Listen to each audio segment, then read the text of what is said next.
Hello everyone, শুভেচ্ছা সকলকে। এখন আমি ডাল রান্না করব। তার জন্য আমি আগে থেকেই বেশ কিছু ডাল ধুয়ে পরিষ্কার করে নিয়েছি।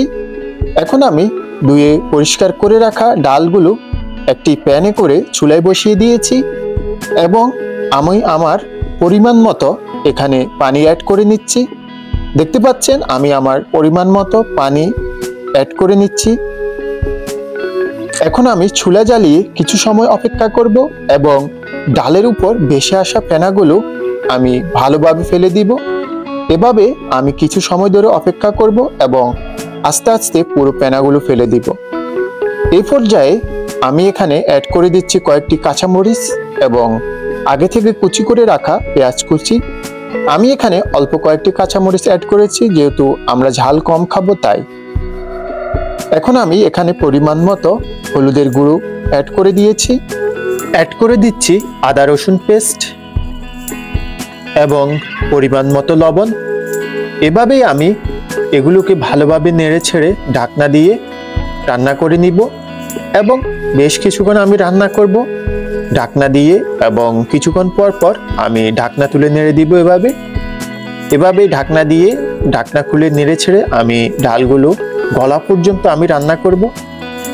এই পর্যায়ে আমি এখানে আরো একটু লবণ অ্যাড করে দিচ্ছি এবং এভাবে ঢেকে এবং ঢাকনা তুলে নেড়ে ছেড়ে আমি ডালগুলো রান্না করে নিয়েছি।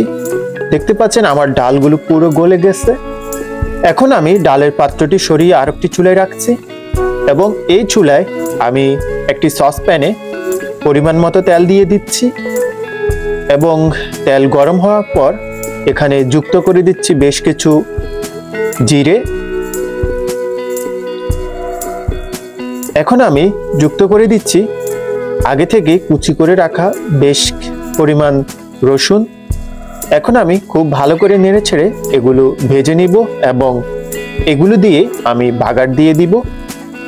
আমার কাছে শুকনো মরিচ ছিল না, যদি থাকতো তাহলে আমি এর সাথে শুকনো মরিচও দিতাম এবং সবকিছু মিলিয়ে ভালোভাবে আমি ভেজে ডালে একটি বাগার দিতাম। এখন আমি জিরে এবং রসুনটিকে ভালোভাবে ভেজে নিচ্ছি বাগারের জন্য। দেখতে পাচ্ছেন এগুলো প্রায় হয়ে এসেছে।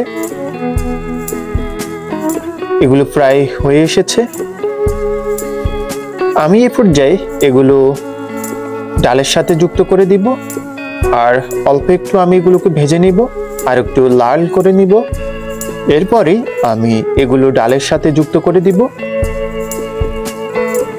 এখন আমি এগুলোকে ডালের সাথে ভাগার দিয়ে দিলাম। দেখতে পাচ্ছেন আমার ডালের ফাইনাল লুকটা এবং আমার ডালটি বেশ ঘন হয়েছে এবং একেবারে গলে গেছে। আমি এটাকে আলাদাভাবে আর ঘুরতে হয় নাই গলানোর জন্য। আমি ডালগুলো অল্প আগুনে বেশ কিছু সময় ধরে রান্না করেছি, যার কারণে এগুলো পুরো গলে গেছে।